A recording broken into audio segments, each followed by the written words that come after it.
Mes amis Balance, bonjour et bienvenue sur la chaîne Tarot à merveille.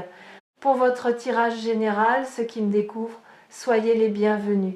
J'espère que vous allez bien. Allez, c'est parti. Vous avez failli ne pas cliquer sur cette vidéo. Quelque chose en vous a hésité, peut être même que vous avez scrollé, que vous êtes passé devant et puis quelque chose vous a ramené ici. Une impulsion, un picotement. Ce genre de sensation qu'on ne peut pas expliquer avec la logique, mais qu'on reconnaît avec le cœur. Et c'est exactement de cette sensation-là que nous allons parler. Parce que cette même impulsion, ce même picotement, c'est le signal que quelqu'un est en route vers vous. Pas quelqu'un que vous attendiez, pas quelqu'un que vous aviez prévu, quelqu'un d'impossible. Et quand je dis impossible, je ne parle pas d'une personne imaginaire ou d'un fantasme. Je parle de quelqu'un dont l'arrivée dans votre vie défie tout ce que votre mental considérait comme probable. Quelqu'un que vous aviez peu être rayé de vos possibilités. Quelqu'un dont la simple idée vous faisait sourire tristement en vous disant non, ça c'est pas pour moi. Eh bien, asseyez-vous confortablement parce que l'univers a un sens de l'humour que votre mental ne comprendra jamais. Avant de vous parler de cette personne, je dois d'abord vous parler de vous, de ce qui s'est passé en vous ces derniers temps. Parce que rien n'arrive par hasard, et surtout pas les rencontres. Une rencontre, c'est le résultat d'un alignement. Deux personnes ne se croisent pas simplement parce qu'elles empruntent le même chemin. Elles se croisent parce qu'elles ont atteint, chacune de leur côté, un point précis de leur évolution. Un point où la rencontre devient non seulement possible, mais nécessaire. Et vous, sans le savoir, vous avez atteint ce point. Repensez aux dernières semaines. Quelque chose a changé dans votre manière de vous percevoir. Ce n'est peut être pas spectaculaire. Ce n'est peut être pas un grand déclic accompagné de violon. C'est plus subtil que ça. Une lassitude qui s'est transformée en tranquillité, un besoin de plaire qui a perdu de sa force, une manière de vous regarder dans le miroir qui a légèrement, presque imperceptiblement changé, comme si, pour la première fois depuis longtemps, vous commenciez à vous voir tel que vous êtes réellement, sans le filtre de vos blessures, sans le voile de vos déceptions passées, juste vous. Et ce que vous avez vu ne vous a pas déplu. Ce glissement intérieur, aussi discret soit-il, a envoyé un signal, pas un signal que vous avez consciemment émis, un signal énergétique, comme une fréquence radio qui change de station. Et quelque part, quelqu'un a capté cette fréquence. Quelqu'un dont la propre station intérieure vient de se régler sur la même longueur d'onde que la vôtre. Cette personne ne sait pas encore pourquoi elle pense à vous, ou pourquoi quelque chose en elle se tourne dans votre direction, mais elle le sent. Comme vous sentez en ce moment que ces mots vous concernent, je voudrais que vous compreniez quelque chose de fondamental sur la nature des rencontres impossibles. Elles ne se produisent jamais quand on les cherche. Jamais. Et ce n'est pas une cruelle ironie du destin, c'est une mécanique précise. Quand vous cherchez désespérément quelqu'un, vous émettez une énergie de manque. Et le manque attire le manque. Vous attirez des personnes qui manquent elles aussi de quelque chose. Et ensemble, vous essayez de combler des vides avec d'autres vides. Ce n'est pas une rencontre, c'est un arrangement de survie. Mais quand vous cessez de chercher, quand vous commencez à habiter votre propre vie avec une forme de plénitude, même imparfaite, même fragile, quelque chose se déverrouille. Vous passez de l'énergie du besoin à l'énergie de l'accueil. Et l'accueil est magnétique. L'accueil ne court après personne. Il ouvre la porte et attend avec confiance. Il dit « Je suis entier. Et si quelqu'un vient enrichir cette entièreté, alors ce sera un miracle choisi. » Pas un pansement sur une blessure. C'est exactement l'énergie que vous dégagez en ce moment. Et c'est pour cela que cette personne impossible peut enfin se manifester. Parlons maintenant des signes. Parce que les signes sont déjà là. Vous ne les avez peu, être pas identifiés comme tels, mais ils parsèment votre quotidien depuis quelque temps. Le premier signe, c'est la nostalgie sans objet. Vous avez ressenti récemment une forme de nostalgie étrange. Pas la nostalgie d'un souvenir précis ou d'une personne en particulier.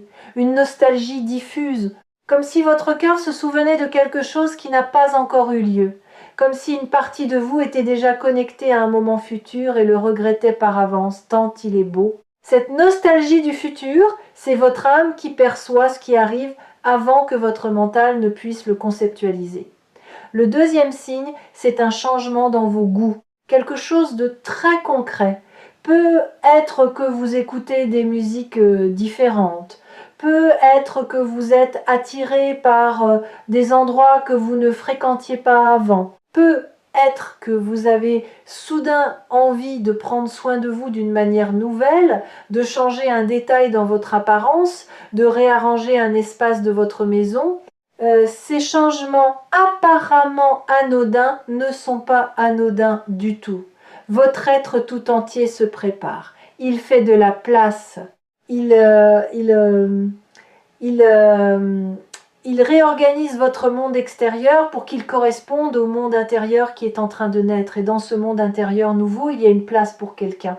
Une place que vous n'avez pas créée volontairement. Elle s'est créée toute seule, comme une clairière qui s'ouvre au milieu d'une forêt dense. Le troisième signe est plus troublant. Ce sont les rêves. Pas nécessairement des rêves clairs avec un visage ou un nom. Plutôt des rêves de sensations. Vous vous réveillez avec l'impression d'avoir été en présence de quelqu'un. Une chaleur, une douceur, un sentiment de reconnaissance, comme quand on retrouve quelqu'un qu'on n'a pas vu depuis très longtemps et que les mots sont inutiles parce que le silence suffit. Ces rêves sont des avant-goûts, des fragments de ce qui vient. Et il y a un quatrième signe plus discret mais tout aussi révélateur. Vous avez commencé à faire le tri. Pas seulement dans vos placards ou dans votre téléphone, dans votre vie intérieure. Des pensées auxquelles vous vous accrochiez depuis des années ont commencé à perdre leur emprise. Des jugements que vous portiez sur vous-même se sont adoucis. Des souvenirs douloureux ont perdu un peu de leur charge émotionnelle, comme des orages qui s'éloignent et dont on n'entend plus que le grondement lointain. Ce tri n'est pas anodin. C'est votre être profond qui range la maison avant l'arrivée d'un invité. Pas n'importe quel invité. L'invité que votre cœur attend depuis si longtemps qu'il avait presque renoncé à l'espérer. Cinquième signe, et celui-ci est particulier, vous ressentez par moments une joie inexplicable. Une joie qui ne correspond à rien de concret dans votre quotidien. Tout va comme d'habitude, rien de spécial ne s'est produit, et pourtant, pendant quelques secondes, parfois quelques minutes, un sourire vous vient, une légèreté traverse votre poitrine, comme si votre corps savait quelque chose que votre tête ignore encore. Cette joie sans cause apparente et peut être le signe le plus beau de tous. C'est votre futur qui envoie des échos dans votre présent. C'est la preuve que quelque chose de lumineux existe déjà dans votre ligne de vie et que votre âme peut le percevoir bien avant que vos yeux ne le voient. Si vous êtes ici sur Tarot à merveille, c'est que votre intuition fonctionne déjà à plein régime. Vous captez des signaux que la plupart des gens ignorent. Et cette capacité, cette sensibilité, c'est précisément ce qui rend possible ce qui arrive. Maintenant, je dois aborder quelque chose de délicat. Cette personne impossible qui arrive, elle va bousculer certaines de vos croyances, pas vos croyances spirituelles ou philosophiques, vos croyances sur vous-même. Les histoires que vous vous racontez depuis des années sur ce que vous méritez, sur ce qui est réaliste, sur le genre de personne qui pourrait vouloir de vous, ces histoires, vous les avez construites à partir de vos expériences passées. Chaque déception a ajouté une brique au mur. Chaque rejet a renforcé la structure. Et aujourd'hui, ce mur vous semble aussi solide que du béton. Mais voici ce que le béton ne sait pas. Il suffit d'une seule fissure pour que tout s'effondre. Et cette personne, cette rencontre impossible, c'est la fissure. Pas une fissure destructrice, une fissure libératrice. Celle par laquelle la lumière va entrer dans un espace que vous gardiez scellé depuis trop longtemps, Vous allez résister, c'est normal. Quand quelque chose de beau se présente après une longue période de privation, le premier réflexe n'est pas la joie, c'est la méfiance, c'est le doute. C'est cette petite voix qui murmure « Attention, c'est trop beau pour être vrai ». Cette voix n'est pas votre ennemie. Elle est la gardienne de vos anciennes blessures. Elle fait son travail. Elle essaie de vous protéger, mais sa protection est devenue votre prison. Et il est temps de lui dire, avec douceur, avec gratitude même, merci de m'avoir protégé. Mais je n'ai plus besoin de cette protection. Je suis prêt à recevoir. Recevoir, c'est un verbe que vous avez désappris, vous savez donner, vous savez soutenir, écouter, porter, consoler. Mais recevoir, c'est autre chose. Recevoir demande une forme de vulnérabilité qui vous terrifie, parce que recevoir, c'est admettre qu'on a besoin. C'est ouvrir les mains au lieu de les garder fermées. C'est accepter que quelqu'un puisse vouloir prendre soin de vous, non pas parce que vous êtes faible, mais parce que vous le méritez. Ce réapprentissage du recevoir est déjà en cours. Chaque moment où vous vous autorisez un plaisir simple, chaque fois que vous acceptez un compliment sans le minimiser, chaque instant où vous laissez quelqu'un faire quelque chose pour vous sans culpabiliser, vous entraînez ce muscle. Et il se renforce. Cette personne qui arrive va vous offrir quelque chose que vous n'avez jamais véritablement eu.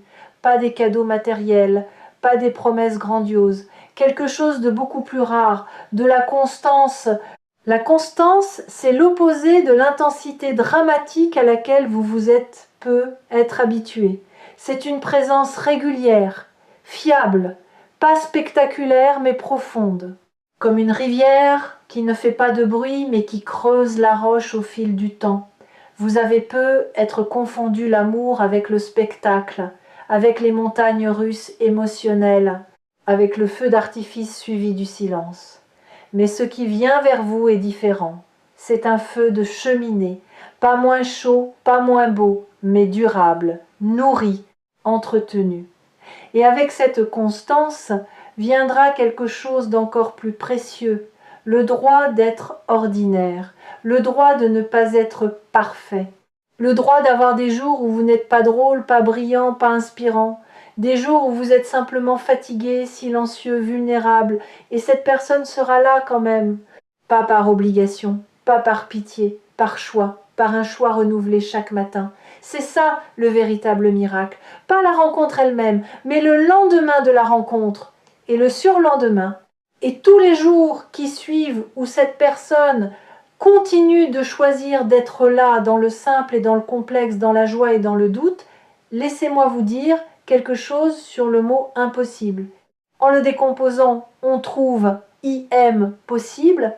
Ce qui est impossible ne l'est que dans le cadre de ce que nous connaissons déjà, mais la vie ne se limite pas à ce que nous connaissons, elle déborde constamment les frontières de notre imagination. Les plus belles choses qui vous sont arrivées, si vous y repensez honnêtement, étaient-elles prévues? Les aviez-vous planifiées? Où sont-elles apparues dans les interstices, dans les moments où vous aviez lâché le contrôle, dans les espaces que vous n'aviez pas organisés? L'impossible se niche toujours là où le contrôle s'arrête. Et c'est une bonne nouvelle, parce que cela signifie que vous n'avez rien à faire pour provoquer ce qui vient. Vous n'avez pas besoin de stratégie, pas besoin de plan, pas besoin de vous rendre plus intéressant, plus attrayant, plus quoi que ce soit. Vous avez besoin d'être, simplement être, dans votre vérité, dans votre authenticité, même bancale, même imparfaite. Parce que c'est cette authenticité-là, celle qui ne triche pas, celle qui ne joue pas de rôle, qui est le véritable aimant. Il y a un phénomène que j'observe souvent et qui me fascine. Juste avant qu'une grande rencontre se produise, la vie crée ce que j'appelle un silence, un espace vide, une période où rien ne semble bouger, où vous avez l'impression d'être en suspens, pas malheureux, pas heureux, juste en attente de quelque chose que vous ne pouvez pas nommer. Si c'est ce que vous vivez en ce moment, c'est l'un des signes les plus puissants. Ce silence n'est pas un vide. C'est un espace sacré. C'est la respiration que la vie prend avant de vous offrir quelque chose de grand. Comme le silence entre deux notes de musique qui donne sa beauté à la mélodie. Ne remplissez pas ce silence avec de l'agitation. Ne le comblez pas avec des distractions. Habitez-le, apprivoisez-le. Il porte en lui la promesse de ce qui vient. J'ai envie de vous confier quelque chose que peu de gens osent dire à voix haute. Le monde vous a appris que l'amour se mérite, qu'il faut être assez beau, assez intelligent, assez drôle, assez stable, assez guéri pour qu'on vous aime. Et vous avez passé des années à essayer d'atteindre ce assez, à vous polir, à lisser vos aspérités, à cacher vos fissures. Mais voilà la vérité que personne ne vous a dite. Les gens les plus aimés ne sont pas les plus parfaits, ce sont les plus vrais. Ce sont ceux qui osent montrer leurs failles sans s'excuser d'en avoir, ceux dont le rire est parfois trop fort, dont les émotions débordent parfois, dont les mains tremblent parfois. L'amour ne cherche pas la perfection, l'amour cherche la résonance. Et votre fréquence, en ce moment, résonne avec une clarté qui attire vers vous exactement ce dont votre âme a faim. Vous vous demandez peu, être à quoi ressemblera cette rencontre? Comment elle se produira? Dans quelles circonstances? Et c'est naturel de se poser ces questions, mais je vais vous inviter à les laisser de côté. Pas parce qu'elles sont sans importance, mais parce que le mental, quand il imagine un scénario, réduit le champ des possibles, il crée des attentes. Et les attentes sont des filtres qui vous empêchent de reconnaître ce qui se présente quand ce qui se présente ne correspond pas exactement au scénario prévu. Combien de miracles avez-vous manqué parce qu'ils ne ressemblaient pas à l'idée que vous vous en faisiez? Cette fois, essayez autre chose. Au lieu d'imaginer le comment, cultivez le ressenti. Comment voulez-vous vous sentir? En paix, reconnu, vu, aimé sans condition. Libre d'être vous-même sans masque ni armure. Concentrez-vous sur ces sensations. Laissez-les vivre dans votre corps. Et faites confiance à la vie pour trouver le véhicule parfait pour les livrer jusqu'à vous. Fermez les yeux un instant si vous le pouvez. Respirez. Et dans cette respiration, permettez-vous de ressentir la gratitude pour ce qui n'est pas encore arrivé. C'est un acte de foi puissant. Remercier pour quelque chose qui n'existe pas encore dans votre réalité tangible, c'est envoyer un message clair à l'univers. Je crois en toi, je fais confiance au timing. Je sais que ce qui m'est destiné ne peut pas me manquer, et que ce qui me manque ne m'était pas destiné. Cette foi n'est pas de la naïveté. C'est la forme la plus élevée d'intelligence émotionnelle, celle qui comprend que la vie a une sagesse propre, une logique qui dépasse la nôtre et que notre rôle n'est pas de tout contrôler mais de tout accueillir. Il y a quelque chose d'autre que je perçois pour vous, un lien avec le pardon, pas le pardon au sens religieux ou moral, le pardon comme acte de libération personnelle. Il y a dans votre passé une blessure relationnelle que vous portez encore, pas comme une plaie ouverte, plutôt comme une cicatrice qui tire parfois, qui rappelle sa présence quand le temps change. Cette blessure a formaté votre manière de vous approcher des autres. Elle a installé des mécanismes de défense si subtils que vous ne les voyez même plus. Vous les prenez pour votre personnalité alors qu'ils sont des réponses à la douleur. Pour que cette personne impossible puisse véritablement entrer dans votre vie, il faut assouplir ces mécanismes. Pas les supprimer d'un coup, les assouplir, les rendre flexibles, comme on étire un muscle raide le matin. Et la clé de cet assouplissement, c'est de reconnaître que la personne qui vous a blessé n'est pas la personne qui arrive, ce sont deux êtres distincts, deux histoires différentes, deux énergies qui n'ont rien en commun. Si vous accueillez la nouvelle personne à travers le filtre de l'ancienne blessure, vous ne verrez pas qui elle est, vous verrez un fantôme. Et on ne peut pas construire avec un fantôme. Le pardon ici n'est pas pour l'autre, il est pour vous. Il est le geste qui dit « Je refuse que mon passé dicte mon avenir. Je refuse que la douleur d'hier réduise la joie de demain. Je mérite une page blanche. Et je me la donne maintenant. Ce qui rend cette rencontre véritablement miraculeuse, ce n'est pas la personne elle-même, c'est ce qu'elle va déclencher en vous. Un effet miroir d'une puissance rare. Cette personne va vous montrer par sa simple présence des aspects de vous-même que vous aviez oubliés ou reniés, des qualités que vous aviez enterrées sous des couches de prudence, de la tendresse que vous aviez durcie pour vous protéger, de l'espièglerie que vous aviez étouffée pour paraître sérieux, de la passion que vous aviez mise en sourdine pour ne pas déranger. En sa présence, ces parts de vous vont refaire surface, naturellement, sans effort, comme des fleurs qui s'ouvrent quand le soleil revient. Et vous allez vous redécouvrir, vous allez vous dire « Tiens, j'avais oublié que je pouvais rire comme ça. J'avais oublié que je pouvais être aussi léger. J'avais oublié que la vie pouvait avoir ce goût-là. » Et savez-vous ce qui va se passer ensuite? Les gens autour de vous vont le remarquer. Pas parce que vous leur direz quoi que ce soit, mais parce que la lumière se voit. Quand quelqu'un retrouve une part de lui-même qu'il avait perdue, ça se lit dans ses yeux, ça s'entend dans sa voix, ça se ressent dans l'énergie qu'il dégage quand il entre dans une pièce. Certains seront heureux pour vous, d'autres seront déstabilisés, parce que votre transformation leur renvoie un miroir sur ce qu'ils n'osent pas encore faire dans leur propre vie. Ne vous laissez pas freiner par leurs réactions. Votre chemin n'a pas besoin de la permission des autres, il a besoin de votre fidélité à vous-même, à votre vérité, à ce mouvement intérieur qui vous pousse vers l'avant même quand le monde vous invite à rester sur place.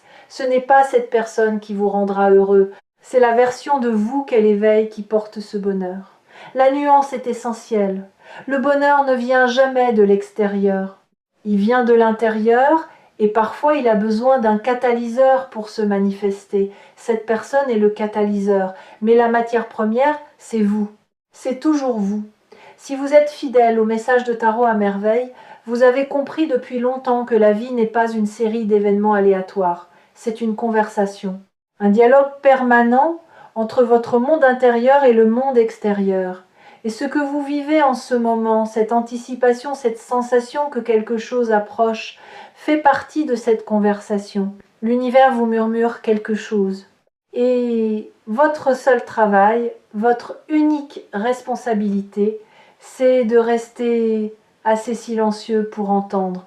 Dans les temps qui viennent, voici ce que je vous invite à faire. Pas une liste de tâches, pas une méthode en 5 étapes, juste une intention, l'intention de rester ouvert. Quand une opportunité se présente, même petite, même insignifiante en apparence, dites oui. Quand quelqu'un vous tend la main, prenez-la. Quand votre intuition vous pousse vers un lieu, une activité, une conversation, suivez-la sans demander pourquoi. Parce que les miracles ne sonnent pas à la porte avec une pancarte. Ils se glissent dans les détails, dans les marges, dans les moments que vous auriez pu ignorer si vous n'étiez pas attentif. Cette personne impossible va peu apparaître là où vous ne l'attendez pas. Dans un contexte que vous n'aviez pas envisagé, sous une forme que vous n'aviez pas imaginée. Et c'est justement parce qu'elle échappe à vos projections qu'elle est un miracle. Un miracle, par définition, c'est ce qui dépasse notre entendement. Si vous pouviez le prévoir, ce ne serait plus un miracle, ce serait un plan. Et les plans, aussi bien construits soient-ils, ne rivalisent jamais avec la créativité de l'univers.